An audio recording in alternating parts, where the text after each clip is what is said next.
En deuxième point, le problème kurde doit être absolument abordé dans le sens où il est au cœur de la politique intérieure, bien sûr, turque, mais aussi extérieure. L'épuration survenue en juillet dernier, d'une ampleur sans précédent, s'est doublée d'une offensive contre les structures kurdes que le pouvoir justifie par la lutte contre les activités terroristes du PKK, le Parti des travailleurs du Kurdistan, mais qui s'étend bien au-delà des réseaux du PKK. Un tribunal turc a ainsi annoncé dimanche 30 octobre le placement en détention de 2 maires de Diyarbakir, jusqu'ici en garde à vue, pour terrorisme. 24 autres maires kurdes ont été suspendus et ont été également donc remplacés par d'autres administrateurs. Pour qu'on s'y retrouve, les Kurdes représentent une minorité importante en Turquie. On voit bien justement donc que cette minorité est installée donc au sud-est de la Turquie majoritairement. Rappelons donc que les Turcs kurdes constituent la plus grosse communauté de Kurdes existant entre l'Iran bien sûr, la Turquie, la Syrie et l'Irak. On voit bien ici donc le Kurdistan irakien qui est donc souligné. En effet, 17 millions de Kurdes turcs se trouvent en Turquie, sur une population kurde totale estimée à 30 millions. Les Kurdes turcs sont organisés donc dans la zone est du pays, vous l'aurez compris, et les Turcs ont organisé un corridor de sécurité ici, le long de cette frontière turco-syrienne, pour contrôler notamment l'influence des Kurdes syriens. Objectivement, c'est le cas. Officiellement, c'était aussi pour contrôler le flux des migrants venant de Syrie. En effet, la crainte des Turcs demeure le renforcement des Kurdes turcs par les Kurdes syriens, qui sont leurs grands ennemis. Ces derniers étant armés et soutenus par la coalition internationale menée par les États-Unis.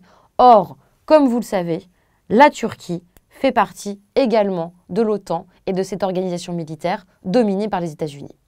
C'est pourquoi nous allons voir justement, donc, dans un deuxième point, que le grand jeu turc au Moyen-Orient donne une place particulière à sa lutte contre les Kurdes. Concernant la bataille de Mossoul, actuellement en cours depuis le 17 octobre dernier, la Turquie a une position délicate, à l'image de sa fonction au Moyen-Orient depuis le début du conflit syrien, à la fin 2011, début 2012. La Turquie se pose en défenseur de la population sunnite de cette région, certes, mais le pouvoir turc supporte très mal de ne pas être intégré à part entière dans la coalition pour la bataille de Mossoul. Alors pourquoi avoir été justement mis sur la touche?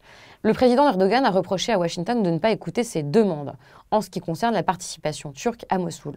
Le chef d'État menace d'exécuter donc une forme de plan B en fait pour intervenir en Irak, avec ou sans d'ailleurs le feu vert de Bagdad et de ses alliés. La Turquie a annoncé mardi 18 octobre soutenir les combattants irakiens qui tentent de reprendre Mossoul au groupe État islamique, en vertu d'un accord conclu donc au sein de la coalition internationale. La position turque reste cependant complexe dans ce conflit, notamment parce que le gouvernement irakien s'oppose à la participation militaire de cette Turquie. Pourquoi? Parce que le gouvernement irakien est chiite, alors que la Turquie, justement, défend les positions sunnites dans la région. Revenons simplement sur la politique turque au sein de l'OTAN.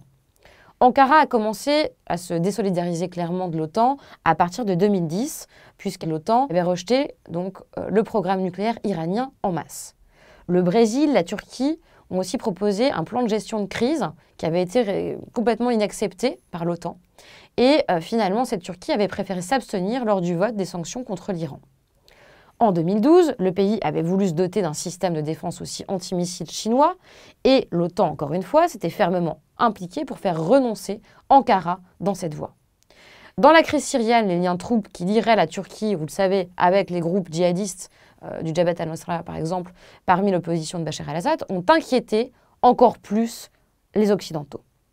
Enfin, la dérive autoritaire du président Recep Tayyip Erdogan questionne aussi son maintien dans l'OTAN.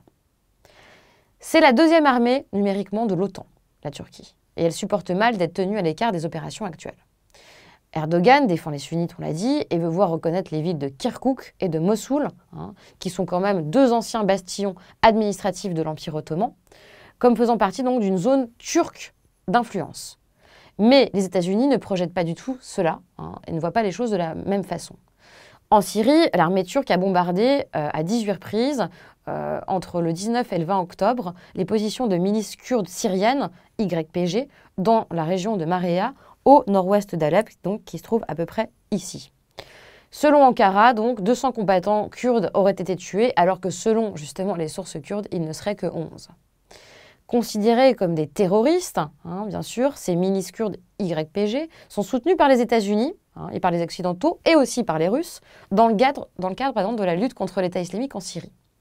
Lorsque l'armée turque s'est engagée dans le nord de la Syrie le 24 août, il s'agissait tout autant de combattre les Kurdes YPG que l'État islamique.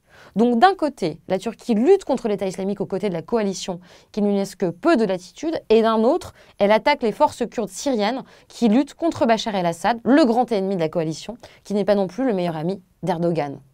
Pour conclure, il est important de comprendre que la politique étrangère turque est de toute façon complètement reliée à sa politique intérieure. La volonté de réhabiliter une puissance d'envergure, presque comme l'Empire ottoman l'était à l'époque, a forcément des conséquences aussi sur la manière dont Erdogan est en train de gérer ses minorités à l'intérieur, est en train de gérer aussi son positionnement à l'extérieur, oscillant entre une appartenance à l'OTAN et des intérêts propres à défendre.